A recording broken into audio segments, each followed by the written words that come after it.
kitaaba kuusaa walaloo ija nan bu'in jedhu keessaa mata duree mana kitaaba koo jedhu jalaa kan fudhatame.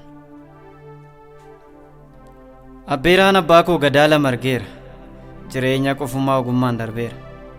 Gadduu sitti tolus ni kolfan taphataa nu argachuu isaatiin gammadee jiraata. Kamisa tokko ka'ee mana dhaqe, of gatee rafeera waraqaa lafa naqee. Kuusaa yaadannoo isaa dachee boraafatee ciisa. Fuudhee lafaa ol kaase, fuula dachee jiruun diriirse, walaloo kanaa gadiin dubbise. Osuma laphee koo keessatti jiraattuu olaantee, fooyya'insa wal keenyaaf narraatii godaante. Yaaddoon na rakkise baay'een si dheebodha, laphee koo onsite maal akkaman godhaa. Ijji koo fannifamtee lapheen koo kara deema, taa'us ciisus ka'us tokko anuman jeeqama. Yoom nuftii sammuu koo yoom jedheen beellamaa anumarraa biiftuuf jedha. Karaa maalii eegaa jaarsi karaa fixe? Gaaffii jedhutu na keessaa firixe. Biiftuus soquuf yaadaan finxiriire, gaaffii qofaatu na dura diriire. Dubbiin akkas ture. Wasiilli abbaa koo ulanni warra gaamoo, jaarsi barkumee dhalataan barjaanoo.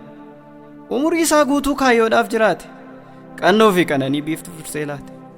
Mallattoodhaaf taa'ee yeroodhaaf hin kaane, qubataa haalaa ni abaqii hin taane.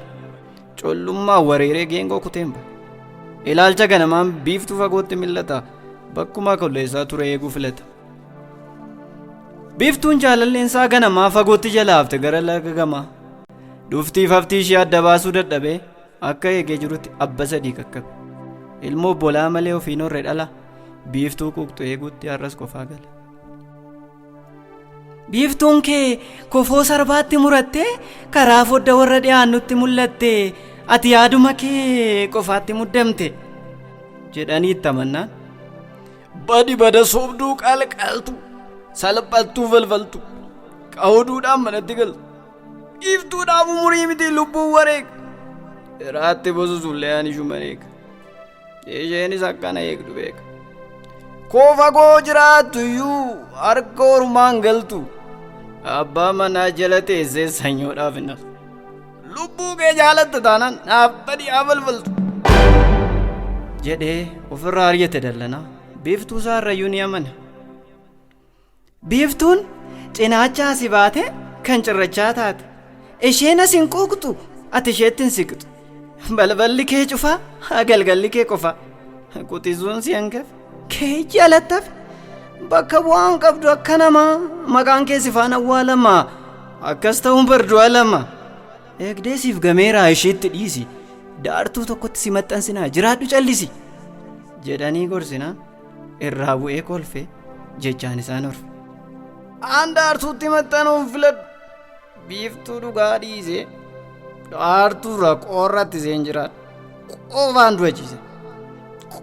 du'achiise jedhee gaggeessi jecha jabaan, jarris akka dubbii dhaban.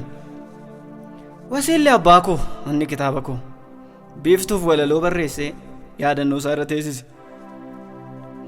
Biiftuu, yaa biiftuu intalaa, yaa madda jaalalaa, waa baay'ee haasofne yeroo kee baatu.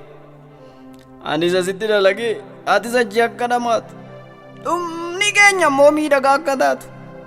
Garuu hunduu ta'e nurkaa faallaa, adda adda fagaannee adda adda gala.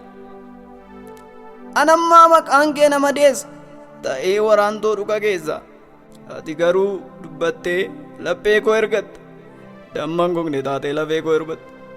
Ganamaan hidda yaaftee keessa kootti mutte, bilbila onnee koo jecha addaan rukutte.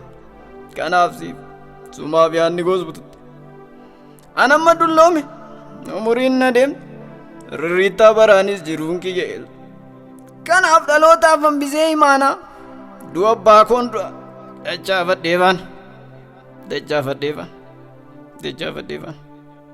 jedhee dubbate yaadasaa, murate garaasaa. Qubni isaa yaadannoo isaarra imaanaa ol keessee, dhaloota haaraadhaaf akkasiin barreesse. Ilaa goota ijji badde, garaa boo'ee gadde, mundii dubbiin sarde, qaalluu lukni jabe. Isintu wallaan dhaloota siyaanaa kanaaf fudhaa imaanaa. Achii dhuftee sorooraa har'an jallisiinaa, gadaa keessanitti madaan bal'isiinaa. Rajalaan deemaa wal maddiin goriina. Kee abbaa keessanii adiyyoon godhina. Jaalalaan malee humnaa waliin mo'ina. Yaadala si'ana. Mee fudhaa himaan. Dhagaa hin karoofne yoo reebdan cirrachatu jasillit. Kaayyoo iddan qabne yoo deemtan kopheef koomee sinfita. Maqaa hamaa walirra naqa. Yaadaaf qaamaan wal miliqa. Namarraan si kurreen liqa. Kanaaf karoon daandaan maqaa. Hangafni abdii kutisuu dhimmee haa guddisu. Itisuun fakkii hangafa caalee haa margu lafa. Handaaraa mandaaraatti wal qalbiifadhaa. Wallaalaa deebifadhaa. Beekaa dhaggeeffadhaa. Safuunaa moo duudhaan isin haa tiksu. Hojiin keessan gaariin addunyaatti isin haa ibsu. Yaadala seenaa. Mee fudhaa himaanaa. Mana abbaan kee handhuure gubdeen qaqqaammatiin. Daangaa seenaa dur ture dhuufdeen ammaarratiin. Qaawwaa kee duuchuuf laafteen talbabbaay. Kaayyoo dhanquu baattee rafteen tasgabbaay.